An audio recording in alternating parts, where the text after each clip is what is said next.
Nick was taking a plane home for the first time to celebrate the new year. As soon as he boarded, he found a kid sitting in his seat. He was about to get mad when a flight attendant walked over, but instead of moving the kid, she actually took Nick and moved him to first class. On the other side, a woman named Ella was also dealing with trouble. She was a CEO, and a bald man next to her kept bothering her. Without hesitation, Ella grabbed Nick and told him to sit next to her. When the bald man saw Nick move in, he left right away. During the flight, Ella kept her head down working. Nick was the opposite. He was relaxed, playing with the reclining seat, trying to get her attention. But Ella didn't really notice him. Suddenly, the plane hit heavy turbulence. The whole cabin started shaking violently. Everyone panicked, even the flight attendants. The lights went out and everything went dark. In the chaos, Ella instinctively grabbed Nick's hand. Nick didn't pull away, but he was so nervous he couldn't speak or even breathe properly.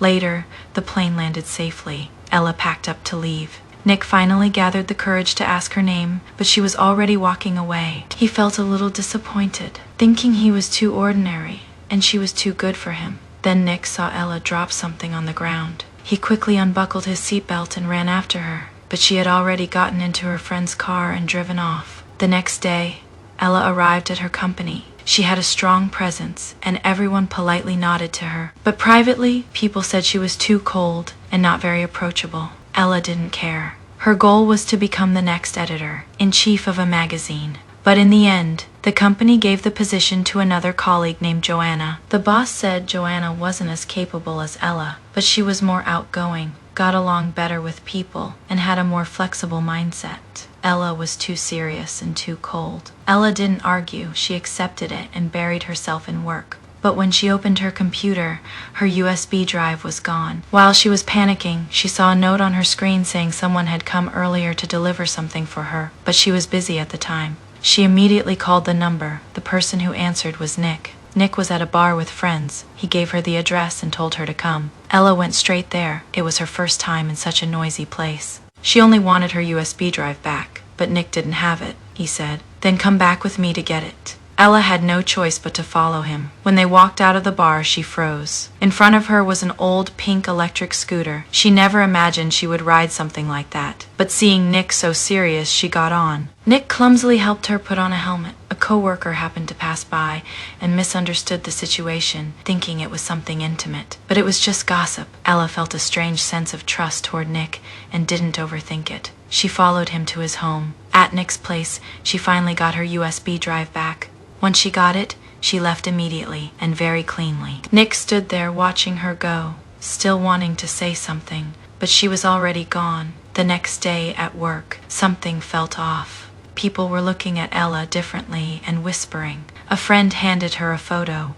Ella looked at it and froze. She went straight to her boss to explain that she hadn't done anything that affected the company. But Ella was a 38-year-old single mother, divorced and betrayed by her ex-husband. Since then, she had focused entirely on work and her daughter and hadn't thought much about relationships. A friend suggested she try dating again, saying it might help both her life and her career. Ella didn't respond right away, but when she got home, she turned on loud music, poured herself wine she hadn't touched in a long time, and stared at her closet full of clothes. She made a decision. She dressed in something more eye-catching and went straight to Nick's school. The moment she showed up, the whole campus went quiet. Nick was shocked to see her. They walked around the school together. Before leaving, Ella suddenly invited him to dinner. Nick agreed right away. At dinner, Nick got distracted by the restaurant's projection system and started playing with it. Instead of stopping him, Ella joined in. A coworker who saw this couldn't understand her change at all. Later, they went up to a rooftop. The wind was calm and quiet. Nick talked about his design ideas, and Ella looked at him more seriously for the first time. After that, they started seeing each other more often, and Ella slowly got used to riding that pink scooter soon. The company landed a big client and needed a model for an ad shoot, but couldn't find the right person. The boss noticed Nick's photo on Ella's computer wallpaper and decided to cast him. Ella wanted to refuse, but the boss gave her no choice and said she might lose her job if she couldn't bring Nick in, so she went back to him. When they met again, things felt different. No warmth, only distance. Nick still agreed, thinking it might bring him closer to Ella. But during preparations, Nick overheard something.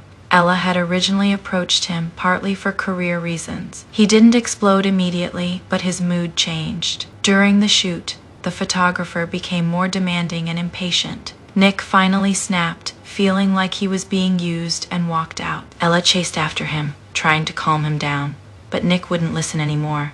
Then he saw Ella's boss watching from the side. That moment made everything click for him. He realized their worlds weren't the same. Nick left.